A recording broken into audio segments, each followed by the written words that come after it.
ஆண்டவருடைய பிரசன்னத்துக்குள்ள வருவதனாலே வரும் ஆசீர்வாதங்கள். கடந்த வாரம் நான் சொன்னேன், சமாதானம் ரொம்ப பெரிய ஒரு ஆசீர்வாதம். ஆனா நான் இன்னொன்னும் சொல்ல உங்களுக்கு என்ன சொன்னேன், அப்போஸ்தலர்கள் எப்பொழுது எழுதினாலும் வெறும் சமாதானம் மட்டும் எழுத மாட்டாங்க, கிருபையும் சமாதானமும் உங்களோடு கூட இருப்பதாக, கிருபையும் சமாதானமும் உங்களுக்கு உண்டாவதாக அப்படின்னு தான் எழுதுவாங்க. அந்த கிருபை சமாதானத்தோடு எப்பொழுதும் இணைந்து போகிற ஒரு காரியமா இருக்கிறது, தேவனுடைய பிரசன்னத்திற்குள் தான் இருக்கிறது என்று சொல்லி நாம் பார்க்கிறோம். வாசிக்கலாம், என்னாகமத்தின் புஸ்தகம் 6ஆம் அதிகாரம் 25ஆம் வசனம். Numbers chapter 6 and verse 25. கர்த்தர் தம்முடைய முகத்தை உன்மேல் பிரகாசிக்க பண்ணி உன்மேல் கிருபையா இருக்க கடவர். ஓகே, கர்த்தர் தம்முடைய முகத்தை, பானீம் நான் ஏற்கனவே சொன்னேன், முகம், பிரசன்ஸ், பிரசனம், அல்லது அவருக்கு முன்பாக, பிஃபோர் காட் அப்படின்னு சொல்லும்போது எல்லா இடத்துலையுமே ஒரே வார்த்தை தான், ஒரே அர்த்தம் தான். என்னது? அவருடைய பிரசன்னத்துக்குள்ள வருவதை குறிக்கிறது என்று சொல்லி நான் சொன்னேன். இப்போ இங்க சொல்றாரு, கர்த்தர் தம்முடைய முகத்தை உங்கள் மேல் பிரகாசிக்க பண்ணினார்னா என்ன நடக்கும்? அவர் உங்கள் மேல் கிருபையாய் இருப்பார். ஏன்னா அவருடைய பிரசன்னத்துல தான் கிருபை இருக்கு. இப்போ நல்லா கவனிங்க, உண்மையை சொல்ல போனா அந்த பிரசன்னத்துக்குள்ள வர்றதுக்கே நம்ம கிருபை தேவை. கரெக்டா? அந்த பிரசன்னத்துக்குள்ள கிருபை இல்லாம என்ன செஞ்சிட முடியாது, வந்துட முடியாது. மோசே வந்து ஆண்டவர்கிட்ட கேட்கிறாரு, ஆண்டவரே நான் உம்மை காண வேண்டும், உம்மை பார்க்க வேண்டும் என்று கேட்கும் போது ஆண்டவர் சொல்றாரு, மோசே எந்த மனுஷனும் என் முகத்தை பார்த்து உயிரோட இருந்ததில்ல, நீ இந்த காலத்துக்குரிய ஒரு ஆசீர்வாதத்தை கேட்கல, புதிய உடன்படிக்கையில தான் இது பாசிபிள், இருந்தாலும் பரவாயில்ல மோசே, எவன் மேல் இரக்கமாயிருக்க சித்தமாயிருப்பேனோ அவன் மேல் இரக்கமாயிருப்பேன், எவன் மேல் கிருபையாயிருக்க சித்தமாயிருக்கிறேனோ அவன் மேல் கிருபையா இருப்பேன் அப்படின்னு சொல்லிட்டு ஆண்டவர் என்ன சொல்றாரு, இந்த கண்மலை வெடிப்புல நீ நின்னுக்கோ, கையை வச்சு மூடிட்டு நான் உனக்கு முன்னாடி கடந்து போவேன், முதுகத்தான் பார்ப்பேன், முகத்தை நீ பார்க்க மாட்டேன்னு சொன்னார். கரெக்டா? இப்போ கிருபை இருந்ததுனால தான் மோசே அந்த அனுபவத்தை, அந்த என்கவுண்டரை உயிரோடு கூட கடந்து வர முடிஞ்சது. கரெக்டா? இன்னைக்கும் நமக்கு கிருபை அவசியம். தேவ பிரசன்னத்துக்குள்ள வர்றதுக்கு அவருடைய கிருபை இல்லாம வந்துட முடியாது. கிருபை இருக்கிறதுனாலே தான் நாம் அந்த சிங்காசனத்துக்கு முன்னாடி, கிருபாசனத்துக்கு முன்னாடி நம்ம வர முடியுது. சரி, எப்படி நம்ம வர முடியுது? சரி வாசிக்கலாம். முதலாவது எபிரேயர் 4ஆம் அதிகாரம் 16ஆம் வசனம். ஆதலால் நாம் இரக்கத்தை பெறவும் ஏற்ற சமயத்தில் சகாயம் செய்யும் கிருபையை அடையவும் தைரியமாய் கிருபாசன தண்டையில் சேரக்கடவோம். இரக்கத்தை பெறவும் ஏற்ற சமயத்தில் சகாயம் செய்யும் கிருபையை அடையவும் தைரியமாய் கிருபாசன தண்டை சேரக்கடவோம். எப்படிங்க தைரியமாய் கிருபாசன தண்டையில நம்ம வர முடியும்? ஆண்டவரை முகமுகமா பார்த்து ஒருத்தனும் உயிரோட வாழ்ந்ததில்லைன்னு அவரே சொல்லியிருக்காரு. ஆனா நல்லா கவனிங்க, கிறிஸ்து என்னும் தேவனுடைய குமாரன் நமக்காக சிலுவையில கொடுக்கப்பட்டு அவருடைய இரத்தத்தினால நம்ம கழுவி சுத்திகரிக்கப்பட்டு அவர் நமக்குள்ள வாசம் பண்ண ஆரம்பிச்சிட்டார்.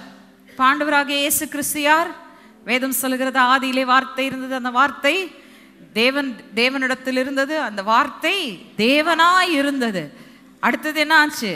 கிருபையும் சத்தியமும் அந்த வார்த்தை மாம்சமாகி கிருபையும் சத்தியமும் நிறைந்தவராய் நமக்குள்ளே வாசம் பண்ணினார். சரி, கிருபையும் சத்தியமும் நிறைந்தவர் வாசம் பண்ணினது மட்டுமல்ல, மரித்தார், உயிரோடு கூட எழுந்தார், பரலோகத்துக்கு சென்றார், பரிசுத்த ஆவியானவரை அனுப்பினார். அந்த ஆவியானவர் மூலமா என்ன செய்கிறாரு? நமக்குள் அவர் வாசமாய் இருக்கிறார். இப்ப கிருபை உங்களுக்குள்ள இருக்கா? இருக்கு. ரைட்? சரி, அதான் கிருபை எங்களுக்குள்ளே இருக்கே. இப்ப நாங்க எதுக்கு தேவ பிரசன்னத்துக்குள்ள வரணும்? எங்களுக்குள்ள இயேசு கிறிஸ்து இருக்கிறார், அவர் மூலமா கிருபை எங்களுக்குள்ள இருக்கு. நாங்க எதுக்கு தேவனுடைய பிரசன்னத்துக்குள்ள வந்து திரும்ப அங்க கிருபையை தான் தேடி வரோம்? எதுக்கு வரணும்? லாஜிக்கலா இருக்கா இல்லையா? சொல்லுங்க. நீங்க உங்க அறிவாற்றலின்படி யோசித்தா இயேசு கிறிஸ்து தான் எங்களுக்குள்ள கிருபையா இருக்கிறாரே. அந்த கிருபை நம்மை பிதாவின் சமூகத்திற்குள் கொண்டு சேர்க்கிற கிருபையா இருக்கிறது. நல்லா ஞாபகம் வச்சுக்கோங்க, கிறிஸ்து இயேசுவின் மூலமாய் கொடுக்கப்பட்டிருக்கிற கிருபை உங்களை பாவத்திலிருந்து மீட்டெடுக்கவும், உங்களை அந்த பாவங்கள கழுவி சுத்திகரிக்கவும், பிதாவினுடைய பிரசன்னத்திற்குள் வர தகுதி உள்ளவர்கள் ஆக்குவதற்கும் கொடுக்கப்பட்டிருக்கிறது. ஆனா இப்போ நீங்க அந்த தகுதியை எடுத்துட்டு பிதாவினுடைய சமூகத்துக்குள்ள வந்துட்டீங்க. இப்போ இங்க இருக்கிற கிருபை எப்படிப்பட்ட கிருபைனா, அது நிறைவுள்ள கிருபை. ஹல்லேலூயா. It is a complete grace. It is a wholesome grace. வெறும் ரட்சிப்புக்கு மட்டுமல்ல, வெறும் உங்களை பிதாவினுடைய சமூகத்திற்குள்ள கொண்டு வர்றது மட்டுமல்ல, இப்போ கிறிஸ்து இயேசுவின் மூலமாய் கிடைத்த கிருபையினால நீங்க வந்து சமூகத்துக்குள்ள வந்துட்டீங்க. சமூகத்துக்குள்ள வந்த உடனே என்ன இருக்காங்க, என்ன சொல்றாரு? ஏற்ற சமயத்தில் சகாயம் செய்யும் கிருபை. ஹல்லேலூயா. தேவ பிரசன்னத்துக்குள்ள வந்தீங்கன்னா, நீங்க அந்த பிரசன்னத்தை தொடும் பொழுதும் அந்த பிரசன்னத்தை விட்டு நீங்க வெளியே போகும்போதும் உங்களுக்கு கிடைக்கிறது என்னது? ஏற்ற சமயத்தில் சகாயம் செய்யும் கிருபை. ஹல்லேலூயா. இந்த கிருபை எப்படி இருக்குன்னா, பிரச்சனை வந்துருச்சு, போராட்டம் வந்துருச்சு, எனக்கு ஒரு பெரிய நெருக்கம் வந்துருச்சு, சுத்தி நான் நம்பி நின்ன எல்லாரும் என்னை கைவிட்டுட்டு போயிட்டாங்க, ஒருத்தருமே இல்லாத நேரத்துல அந்த கிருபை வெளிப்படும் பாருங்க. ஹல்லேலூயா. நீங்க நினைக்காத இடத்துல, நீங்க நினைக்காத நபர் மூலமா ஆண்டவர் உங்களுக்கு உதவி அனுப்புவார் பாருங்க. அதுதான் அந்த கிருபையின் நிறைவு. ஹல்லேலூயா. ஏற்ற சமயத்துல, இன் தி எக்ஸாக்ட் டைம். சோ ஏற்ற சமயத்தில் சகாயம் செய்யும் கிருபை. ரைட். இந்த கிருபை எப்படி உதவி செய்து நமக்கு அப்படின்னா, நமக்கு எல்லாருக்கும் தெரியும். நம்ம கிருபைன்னு சொல்லிட்டாலே உடனே என்ன சொல்லுவோம்? கிருபை இருக்கிற இடத்துல அழிவில்லை அப்படின்னு சொல்லுவோம். கரெக்டா? சரி, இன்னைக்கு ஏன் அழிவில்லை, எப்படி அழிவில்லாம போகுது வாசிக்கலாம். 2 ராஜாக்களின் புஸ்தகம் 13ஆம் அதிகாரம் 22, 23 வசனங்கள். பொதுவா நம்ம சொல்ற வசனம் என்ன? அவருடைய இரக்கங்களால், அவருடைய கிருபையினால நம்ம என்ன செய்யப்பட்டிருக்கோம்? அழிக்கப்படாமல் இருக்கிறோம். நாம் நிர்மூலமாகாமல் நிற்பது அவருடைய கிருபையே என்று சொல்லுகிறோம். சரி, இன்னைக்கு இன்னும் கொஞ்சம் ஒரு ஸ்டெப் உங்களை மேலே கொண்டு போறேன். 2 ராஜாக்களின் புஸ்தகம் 13ஆம் அதிகாரம் 22, 23 வசனங்கள். யோவாகாசின் நாட்களில் எல்லாம் சீரியாவின் ராஜாவாகிய ஆசகேல் இஸ்ரவேலை ஒடுக்கினான். ஆனாலும் கர்த்தர் அவர்களுக்கு இறங்கி ஆபிரகாம், ஈசாக்கு, யாக்கோபு என்பவர்களோடு செய்த தமது உடன்படிக்கையின் நிமித்தம் அவர்களை அழிக்க சித்தமாயிராமலும் அவர்களை இன்னும் தம்முடைய முகத்தை விட்டு தள்ளாமலும் அவர்கள் மேல் மனதுருகி அவர்களை நினைத்தருளினார். ஓகே, இப்போ நல்லா கவனிங்க.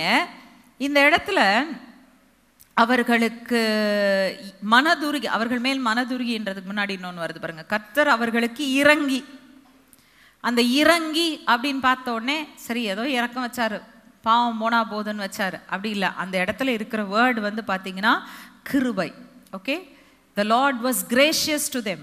மூல பாஷையில் இருக்கிற வார்த்தை வந்து ரொம்ப முக்கியம். ஏன்னா அதுதான் தமிழ்ல வந்து பல விதத்துல மொழிபெயர்க்கப்படுது. இரக்கம், கிருபை, தயவு அப்படின்னு பல விதத்துல மொழிபெயர்க்கப்படுது. ஆனா நம்ம we should look at the root. என்னத்தை சொல்ல வர்றார் ஆண்டவர்? இங்க சொல்றாரு, இந்த ஜனங்கள், இஸ்ரவேல் ஜனங்கள், நல்லா கவனிங்க. சாலமோனுக்கு அப்புறம் ராஜ்யம் 2ஆ பிரிஞ்சிச்சு. கரெக்டா? சாலமோனுக்கு அடுத்து இந்த ராஜ்யம் 2ஆ பிரிச்சு ஒரு ராஜ்யம் 10 கோத்திரங்கள் இருக்கு, அது இஸ்ரவேல் என்று அழைக்கப்பட்டது. ஒரு கோத்திரத்துல 2 பேர் மட்டும் இருக்கிறாங்க, 2 ஜாதிகள் மட்டும் இருக்கிறாங்க. அவங்க யூதா கோத்திரம், யூதா அப்படின்னு அழைக்கப்பட்டாங்க. they were called the nation of Judah. இப்போ இஸ்ரவேலர்கள் யூதா கோத்திரம் கூட பரவாயில்ல, தாவீது மேல தேவன் வச்ச கிருபை, தாவீதோடு கர்த்தர் செய்த உடன்படிக்கை நிமித்தமா என்னாச்சு? அதுல வந்த ராஜாக்கள் எல்லாம் எப்படி இருந்தாங்க? எப்படியோ தேவனை தேடுற மக்களா இருந்தாங்க.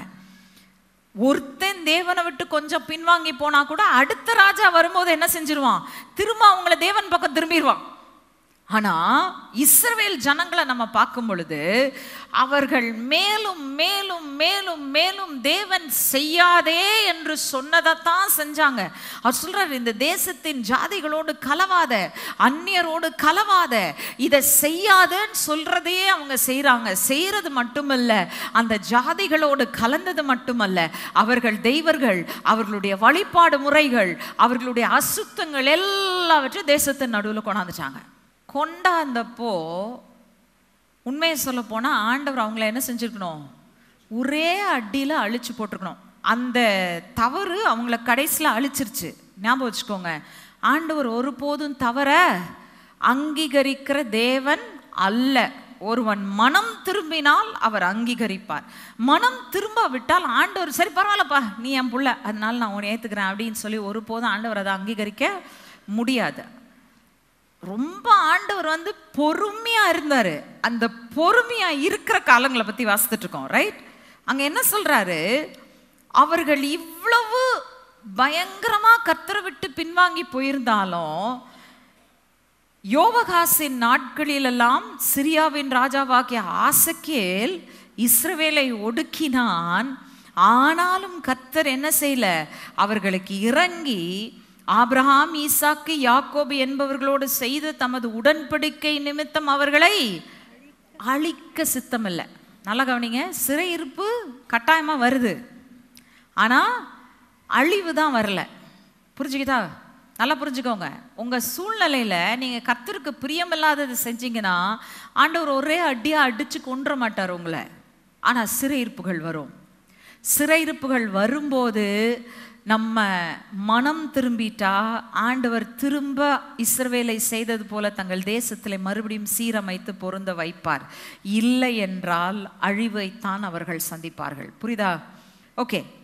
மூன்றாவதாக கிருபை என்ன செய்கிறது? ஏற்ற சமயத்துல சகாயம் செய்யும். அடுத்தது அழிவிலிருந்து எங்களை பாதுகாக்கும். மூன்றாவதாக கிருபை என்ன செய்கிறது அப்படின்னு சொல்லி கேட்டீங்கன்னா வாசிக்கலாம். ஒரு சம்பவத்துல இருந்து ஆரம்பிக்க போகிறோம். ஆதியாகமம் 33ஆம் அதிகாரம் 11ஆம் வசனம். Genesis chapter 33 verse 11. நான் சொல்ல போறது என்னன்னா, தேவனுடைய கிருபையை நீங்க சுமக்கிறவர்களா இருந்தா உங்க தேவைகள் எல்லாம் சந்திக்கப்பட்டிருக்கும், அதிகமாகவும் பெற்றிருப்பீர்கள். வாசிங்க ஆதியாகமம் 33:11. தேவன் எனக்கு அனுக்கிரகம் செய்திருக்கிறார், வேண்டியதெல்லாம் எனக்கு உண்டு, ஆகையால் உமக்கு கொண்டு வரப்பட்ட என் காணிக்கையை ஏற்றுக்கொள்ளும் என்று சொல்லி அவனை வருந்தி கேட்டுக்கொண்டான். அப்பொழுது அவன் அதை ஏற்றுக்கொண்டான். ஓகே. இப்போ நம்ம இங்க என்ன வாசிக்கிறோம்னா, தேவன் எனக்கு அனுக்கிரகம் செய்திருக்கிறார். அனுக்கிரகம்னா என்ன? அனுக்கிரகம்னா என்ன? another word for கிருபை, அவ்வளவுதான். புரியுதா? கிருபை என் மேல இருந்தது. இப்ப இது என்ன சம்பவம்ன்றது சொல்லிடுறேன். யாக்கோபு என்ன பண்ணாரு? சேஷ்ட புத்திர பாகத்தை தன் சகோதரனாகிய ஏசா கிட்ட இருந்து புடிங்கிட்டார், ரைட்? அநியாயமா புடுங்கல, நியாயமா தான் புடுங்கினாரு. அவனுக்கு தெரியும் சேஷ்ட புத்திர பாகத்தினால என்ன ஆசீர்வாதம்ன்றத ஏசாவுக்கு தெரியும். இருந்தாலும் இந்த சேஷ்ட புத்திர பாகத்தை என்ன பண்ணான்? அசட்டை பண்ணினான். அசட்டை பண்ணினதுனால யாக்கோபு சமயம் பார்த்து கூழ் தானே வேணும், இந்த கூழை வச்சுக்கோ, எனக்கு சேஷ்ட புத்திர பாகத்தை கொடுத்துருன்னு வாங்கிட்டான். அப்பாவுக்கு இது தெரியாது, கரெக்ட்? அப்பாவுக்கு இது தெரியாது. இப்போ அதுக்கு ஏற்ற சூழ்நிலையை ஆண்டவர் ஏற்படுத்தினாரு. யாக்கோபு போய் சேஷ்ட புத்திர பாகத்தின் ஆசீர்வாதத்தை பெற்றுக்கொண்டான். என்ன ஆயிடுச்சு? என்ன ஆயிடுச்சு? அடுத்த நிமிஷம் அப்பா வீட்டை விட்டு வெளியில துரத்தப்படுறான். விளங்குதா உங்களுக்கு? எத்தனை பேர் புரியுது நான் சொல்ற காரியம்? சம்பவம் வேதத்துல வாசித்திருந்தீங்கன்னா தான் புரியும். நான் ஓரளவுக்கு தான் சொல்ல முடியும், ஃபுல் கதையும் சொல்ல முடியாது, இது கதையா மாறிடும் அப்புறம், ரைட்? சேஷ்ட புத்திர பாகத்தை பெற்றுக்கொண்ட உடனே ஏசாவுக்கு அவன் மேல கோவம் வருது. ஏசா அவனை துரத்துறான். துரத்துன உடனே இவன் என்ன செய்யறான்? ஓடுறான். எங்க ஓடுறான்? லாபான் வீட்டை நோக்கி ஓடுறான். ஆனா அங்க போயிட்டு ஆண்டவருடைய கிருபை, அந்த கிருபைக்கு நான் திரும்ப வர்றேன். எங்க வந்துச்சு, எப்படி வந்துச்சு, அதுக்கு பின்னாடி வருவோம். அந்த வீட்டுக்கு ஓடி போன உடனே அங்க லாபான் அவனை ஏமாத்தணும்னு நினைக்கிறான். அவனை எப்படி ஆகிலும் தனக்கு அடிமைப்படுத்தி வைக்க வேண்டும் என்று யோசிக்கிறான். ஆனா என்ன நடந்ததுன்னு சொல்லி பார்த்தீங்கன்னா, எந்த லாபான் அவனை அடிமைப்படுத்த வேண்டும் என்று நினைத்தானோ, எந்த லாபான் அவனை ஏமாற்ற வேண்டும் என்று நினைத்தானோ, அதே லாபானுடைய எல்லா சொத்துக்களையும் உரிந்து கொண்டு வரும்படியாக தேவன் கிருபை செய்தார். அல்லேலூயா. லாபான் சம்பளத்தை மாத்தி மாத்தி போடுறாரு. வரியும் புள்ளியும் உள்ளது உனக்குன்னு சொன்னா ஆண்டவர் அவருடைய கிருபையினால யாக்கோபுக்கு சொல்லி கொடுக்கிறாரு, எப்படி வரியும் புள்ளியும் உள்ளதாய் அந்த ஆடுகள் குட்டி போட வைக்கிறதுன்றத ஆண்டவர் கத்து கொடுக்குறாரு. உடனே சொல்றான், இல்ல வரியும் புள்ளியும் ரொம்ப வருது, அதனால என்ன பண்ணலாம், எதுவுமே இல்லாம பிளெயின் கலரா இருக்கிறதெல்லாம் ஒண்ணுது அப்படின்னா ஆண்டவர் அதுக்குரிய ஞானத்தை கொடுக்குறாரு. மாறி மாறி மாறி மாறி அந்த லாபான் எப்படியெல்லாம் இவனை ஏமாத்தணும்னு நினைச்சானோ அது எல்லாவற்றையும் மேற்கொண்டு அவனுடைய சொத்துக்களே உறிஞ்சிட்டு வர்றதுக்கு ஆண்டவர் யாக்கோபுக்கு கிருபையை கொடுத்தாரு. அல்லேலூயா. அடுத்தது இந்த கிருபை என்ன செய்கிறது? வாசிக்கலாம். சங்கீதம் 41:4. கர்த்தாவே என்மேல் இரக்கமாயிரும், உமக்கு விரோதமாய் பாவம் செய்தேன், என் ஆத்துமாவை குணமாக்கும் என்று நான் சொன்னேன். ஓகே, இப்போ கர்த்தாவே என்மேல் இரக்கமாயிரும், இறங்கும். show me your grace lord. ஏன் பாவம் செஞ்சுட்டேன் அப்படின்னு தாவீது சொல்றாரு. ஓகே, இப்போ நீங்களும் நானும் பாவம் செஞ்சு கிறிஸ்து இயேசுவில் இருந்த கிருபையினால பாவ மன்னிப்பை பெற்றோம். பாவங்கள் கழுவப்பட்டது. அவருடைய ரத்தம் தொடர்ந்து நம்முடைய பாவங்களை சுத்திகரித்து கொண்டு தான் இருக்கிறது. ஆனா என்ன பிரச்சனைனா ஆத்துமாவில் ஆத்துமாவை குணமாக்கும்னு கேட்கிறார் பாருங்க. அப்படின்னா என்ன அர்த்தம்? என் ஆத்துமா வியாதிப்பட்டிருக்கு, ஆத்துமா சிக்கான நிலைமையில் இருக்கு. ஆத்துமா வெறும் பாவத்தினால மட்டும்தான் சிக்காவும்னு நினைக்காதீங்க. ஆத்மாவில் என்னென்ன இருக்கு? அறிவாற்றல், சுயசித்தம், உணர்வுகள், உணர்ச்சிகள். எங்க அதிகமா காயம் வரும்னு சொல்லுங்க பார்ப்போம். உணர்ச்சிகள்ல, இமோஷன்ஸ்ல இல்லையா? இமோஷனலா நம்ம நிறைய பேர் நிறைய டேமேஜ் ஆக்கப்பட்டிருக்கிறோம். நமக்கு அது தெரியவே தெரியாது. ஏதோ கடந்து போயிடலாம் அப்படின்னு நினைச்சு கடந்து போயிடுவோம். நல்லா கவனிங்க, அந்த ஆத்துமாவில் இருக்கிற வியாதியை நீங்க பகுத்தறிந்து if you do not receive healing for it, there is a problem. ஏன் தெரியுமா? யோவான் என்ன சொல்றாரு? ஆத்துமாவை பத்தி என்ன சொல்றாரு? யோவான் 3:2, உன் ஆத்துமா வாழ்கிறது போல நீ எல்லாவற்றிலும் வாழ்ந்து சுகமாய் இருப்பாயாக. அப்போ உங்க ஆத்துமாவில் வியாதி இருந்தா என்ன அர்த்தம்? உங்க வாழ்க்கையில நீங்க ஆரோக்கியமா இல்லை. ரைட்? ஆத்துமா 75% நல்லா இருக்கு, ஒரு 25% மறைஞ்சிருக்கிற காயம் இருக்கு. உங்க லைஃப்ல என்ன ஆக போகுது? ஒரு 25% நீங்க you are not going to be able to be successful. புரியுதா? அந்த இடத்துல உங்களுக்கு சுகம் இருக்காது, அந்த இடத்துல உங்களுக்கு வெற்றி இருக்காது, அந்த இடத்துல நீங்க மேற்கொள்ள முடியாம தடுமாறுவீங்க. அந்த ஆத்துமா குணமாக்கப்பட்டா தான் நீங்க என்ன செய்ய முடியும்? வாழ்க்கையில 100% நீங்க செயலாற்ற முடியும். எத்தனை பேருக்கு புரியுது நான் சொல்றது? அண்டர்ஸ்டுட்? அநேக நேரத்தில் நம்முடைய சரீரத்தில் ஒரு காயம் பட்டுட்டா சம்டைம்ஸ் நமக்கு தெரியாது. ஆனா இப்படி கையை தடவும் போது என்னடா கை கீறி இருக்கு, எங்க போய் கீறிக்கிட்டேன் கண்டுபிடிச்சிடுறோமா இல்லையா? ஏன்? இது எக்ஸ்டர்னல் வூண்ட், ஈஸியா கண்டுபிடிச்சிடலாம். மனுஷனுக்கு இன்டர்னல் வூண்ட் இருந்தாலே கண்டுபிடிக்கிறது கஷ்டம். ஆத்மாவை கண்ணாலே பார்க்க முடியாது உங்களால. எங்க கண்டுபிடிக்க போறீங்க அதுல இருக்கிற காயம்? புரியுதா நான் சொல்றது? புரியுதா? அந்த ஆத்துமாவில் இருக்கிற காயங்களை ஆற்றக்கூடிய ஒரே மருத்துவரும் ஒரே மருந்தும் தேவனும் அவருடைய பிரசன்னமும் மட்டும்தான். அல்லேலூயா. தேவ பிரசன்னத்துக்குள்ள நீங்க வரும்போது மட்டும்தான் உங்க ஆத்துமாவினுடைய வியாதிகள் சுகமாகும். அல்லேலூயா. Your soul can only be healed and set free when you come into the presence of God. தேவனுடைய பிரசன்னத்துக்குள்ள வரும்போது கிருபை இருக்காங்க. அந்த கிருபை என்ன செய்யுது? உங்க ஆத்மாவை சுகமாக்கிடுது. அல்லேலூயா. அடுத்தது கிருபை இருதயத்தை ஸ்திரப்படுத்தும். வாசிங்க எபிரேயர் 13:9. பலவிதமான அந்நிய போதனைகளால் அழைப்புண்ண தெரியாதிருங்கள், போஜன பதார்த்தங்களினால் அல்ல, கிருபையினாலே இருதயம் ஸ்திரப்படுகிறது நல்லது. போஜன பதார்த்தங்களில் முயற்சி செய்கிறவர்கள் பலனடையவில்லையே. ஓகே, இது பேக்ரவுண்ட் எல்லாம் போக முடியாது. ஒரே ஒரு வார்த்தை, கிருபையினால் இருதயம் ஸ்திரப்படுவது நல்லது. வசனம் சொல்லுது, அநேகருடைய ஸ்தோத்திரத்தினாலே கிருபை பெருகும். நான் ஏற்கனவே சொல்லியிருக்கேன் உங்களுக்கு. இந்த கிருபை எங்க இருக்கு? தேவனுடைய பிரசன்னத்துக்குள்ள இருக்கு. தேவனுடைய பிரசன்னத்துக்குள்ள வருகிறதுக்கு வழி என்ன? ஃபர்ஸ்ட் ஸ்டெப் நன்றி அறிதல், செகண்ட் ஸ்டெப் துதி, மூணாவது ஸ்டெப் ஆராதனை. எங்க வந்துட்டீங்க? தேவ பிரசன்னத்துக்குள்ள வந்துட்டீங்க. கரெக்டா? அப்ப அந்த கிருபை எங்க இருக்கு? ஸ்தோத்திரம் செலுத்துறதுல, நன்றி செலுத்துதல்ல தான் கிருபை ஆரம்பிக்குது. ரைட்? அப்ப அங்க நீங்க அந்த கிருபையில பிரவேசிக்கும் ஸ்லாக்கியத்தை நீங்க உங்களுக்கு கிடைக்குது. ஆனா எங்க வரணும்? இந்த பூர்ண கிருபையை பெற்றுக்கொள்வதற்கு தேவ பிரசன்னத்துக்குள்ள வரணும். அங்க வந்துட்டீங்கன்னா உங்க இருதயம் கர்த்தரால் ஸ்திரமாக்கப்படும். இப்ப இந்த ஸ்திரப்படுத்தப்பட்ட இருதயத்தினுடைய முக்கியத்துவம் என்ன? போன வாரமே சொன்னேன், சமாதானம் இல்லைன்னா ஆண்டவர் என்ன செய்ய முடியாது? கட்ட முடியாது இல்லையா? போராட்டங்கள், யுத்தங்கள், பயங்கள் எல்லாம் இருக்கிற வரைக்கும் உங்க இருதயம் எப்படி இருக்கு? ஆடிக்கிட்டே இருக்கும். ஒரு நிமிஷம் வேதத்தை வாசித்த உடனே கொஞ்சம் பலன் கிடைக்கும். வேதத்தை மூடி வச்சுட்டு இந்த பக்கம் உலகத்தை பார்த்த உடனே பயம் திரும்ப ஆரம்பிச்சிடும். இருதயம் ரெண்டுக்கும் நடுவில் தத்தளிக்கும் போது நீங்கள் கட்டப்பட முடியாது. உங்கள் இருதயம் இப்படி அசைந்தாடி கொண்டிருக்கும் போது நீங்கள் தேவனுடைய காரியங்களை நிலைப்படுத்தப்பட முடியாது. 1 பேதுரு 5:10 தேவன் எப்படி இந்த இருதயத்தை ஸ்திரப்படுத்துகிறார்? கிறிஸ்து இயேசுவுக்குள் நம்மை தமது நித்திய மகிமைக்கு அழைத்தவராய் இருக்கிற சகல கிருபையும் பொருந்திய தேவன் தாமே கொஞ்ச காலம் பாடு அனுபவிக்கிற உங்களை சீர்படுத்தி ஸ்திரப்படுத்தி பலப்படுத்தி நிலைநிறுத்துவாராக. எனக்கு பாடு இல்லாத வாழ்க்கைக்கு ஒரு வழி சொல்லுங்களேன் அப்படின்னு யாராச்சும் கேட்டாங்கன்னா நான் சொல்வேன், பரலோகம் போய் சேர்ந்துருங்க.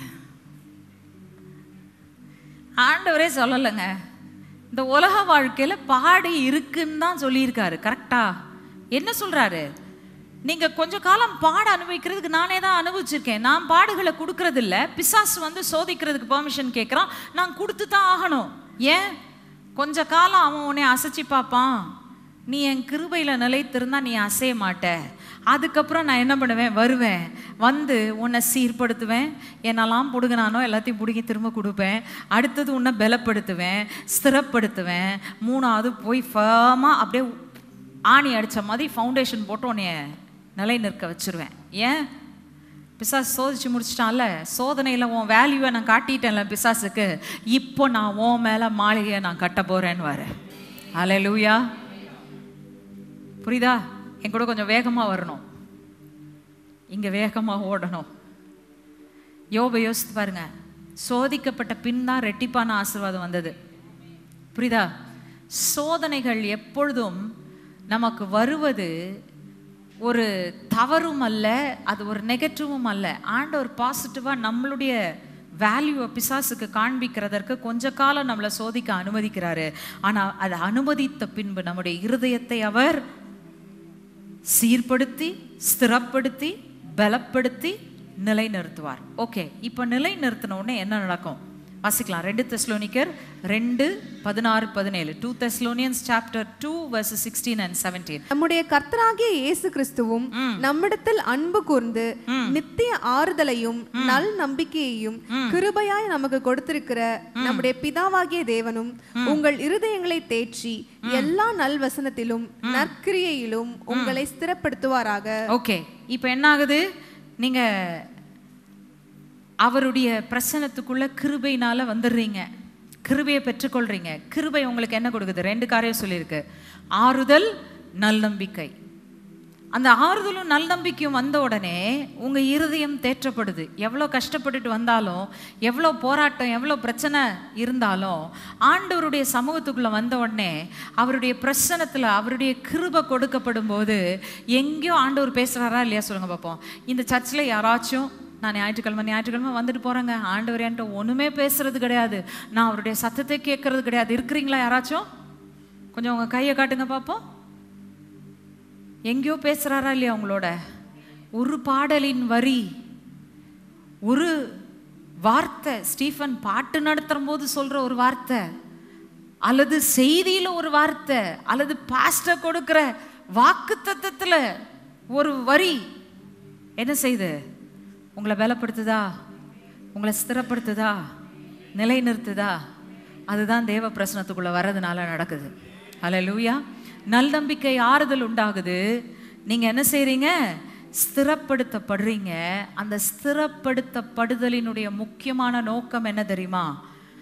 நல்வசனத்திலும் நற்கிரியையிலும் நீங்க நிலைப்படுத்தப்படணும். நல்வசனம் எது? அவருடைய வார்த்தை. அந்த வார்த்தையில நீங்க ஸ்திரப்பட்டீங்கன்னா அவருடைய சத்தம் கேட்க ஆரம்பிச்சிரும். சத்தம் உள்ள போக போக போக கிரியைகள் எல்லாம் என்ன செய்ய ஆரம்பிச்சிரும்? நற்கிரியைகளா மாறிடும்.